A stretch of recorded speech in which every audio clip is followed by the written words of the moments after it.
Halo, halo. Assalamualaikum warahmatullahi wabarakatuh. Jumpa lagi dengan Mr. Bamban. Ya, kali ini Mr. Bamban mau menerangkan tentang luka ringan. Nah, untuk biasanya kalau kita dengar kata-kata luka, maka biasanya akan ketakutan, sesuatu yang menyeramkan, sesuatu yang tidak kepingin dialami. Nah, tapi yang namanya kecelakaan itu bisa terjadi kapan saja.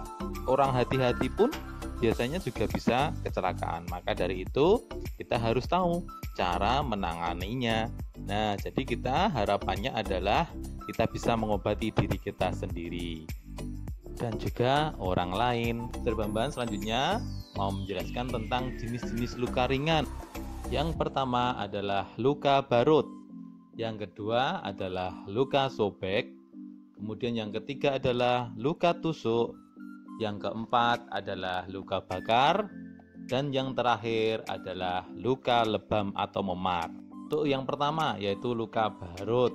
Siapa yang pernah mengalami luka seperti ini?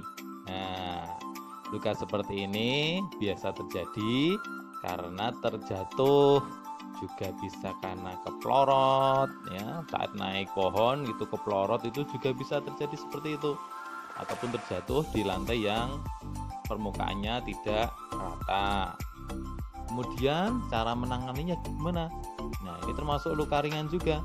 Jadi insya Allah apabila kita penanganannya baik ya, kita jaga kebersihannya, insya Allah akan cepat sembuh. Nah, cara pengobatinya yaitu bersihkan luka dari semua kotoran, bisa menggunakan air bersih yang mengalir atau juga larutan garam, atau juga bisa menggunakan cairan NaCl yang seperti di UKS itu. Setelah itu gunakan sabun lembut seperti sabun bayi saat di rumah yaitu ya.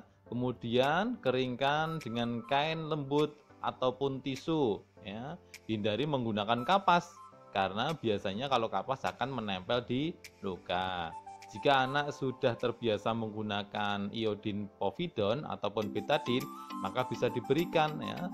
Kemudian apabila tidak terbiasa, ya usah nggak apa-apa, asalkan bersih lukanya, nanti akan sembuh dan juga kering lukanya ya.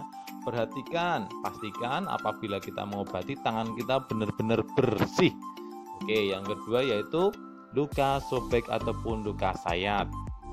Nah, penyebabnya biasanya karena kita terkena pisau ya, bisa terkena cutter, bisa terkena kaca, ataupun bisa terkena benda-benda ataupun kayu yang runcing. Nah, untuk penanganannya gimana? Nah, untuk penanganannya yaitu dengan cara membersihkan luka ya, membersihkan luka sampai dengan benar-benar bersih, kemudian dibersihkan dengan air yang mengalir atau bisa dengan sabun. Kemudian tekan luka ya, bagian luka yang keluar darahnya itu kita tekan untuk menghentikan pendarahan. Bisa juga dengan kasah steril, bisa dengan tisu ataupun kain bersih. Kemudian oleskan antibiotik ya, tutup luka dengan kasah steril atau Hansaplast, tahankan sampai 3 sampai 5 hari itu dalam keadaan bersih dan juga kering. Yang ketiga ya, yang ketiga adalah luka tusuk.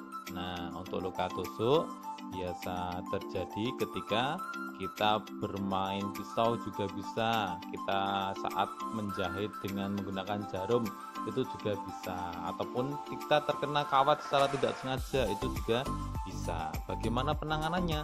Yaitu cara menanganannya adalah bersihkan luka dengan air bersih, sabun, pastikan tidak ada kotoran yang tertinggal di dalamnya.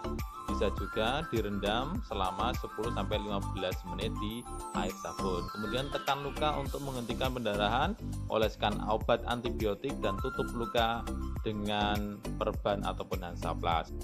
Perhatikan benda yang melukai apakah berkarat ataupun kotor.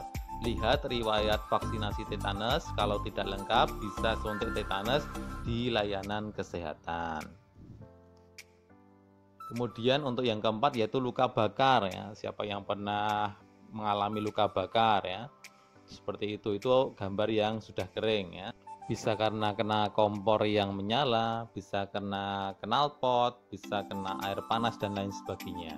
Cara mengobatinya yaitu segera alirkan dengan air yang mengalir pada luka untuk mengurangi rasa panas kurang lebih 20 menit. Kemudian oleskan antibiotik di awal pengobatan, kemudian selanjutnya bisa menggunakan lidah buaya ataupun bioplasenton untuk mempercepat proses penyembuhan. Jika luka sampai mengelupas ya, kemudian luka masih basah, bisa ditutup ya, dengan perban yang sebelumnya sudah diolesi salep biar pengambilannya tidak lengket. Yang kelima yaitu luka lebam atau memar. Biasanya orang yang suka main bola biasanya pernah ini mengalami ya. Bisa karena terbentur, benda keras seperti batu, besi, tembok, lantai, dan lain sebagainya. Nah, memar ini bisa juga tidak hanya di kaki, bisa juga di kepala, bisa di tangan, bisa di punggung, bisa di mana saja ya. Kemudian cara mengobatinya yaitu kompres luka dengan es 20-30 menit. Angkat bagian tubuh yang lebam lebih tinggi untuk meredakan nyeri. Setelah 2 hari, kompres bisa dilanjutkan dengan menggunakan kompres air hangat. Selain cara itu, bisa juga menambahkan salep seperti trombopop jika diperlukan. Luka dibalut dengan perban elastis. Nah, demikian yang dapat Mr. Bambang sampaikan. Semoga bisa bermanfaat. Salam sehat dan jangan lupa bahagia. Wassalamualaikum warahmatullahi wabarakatuh.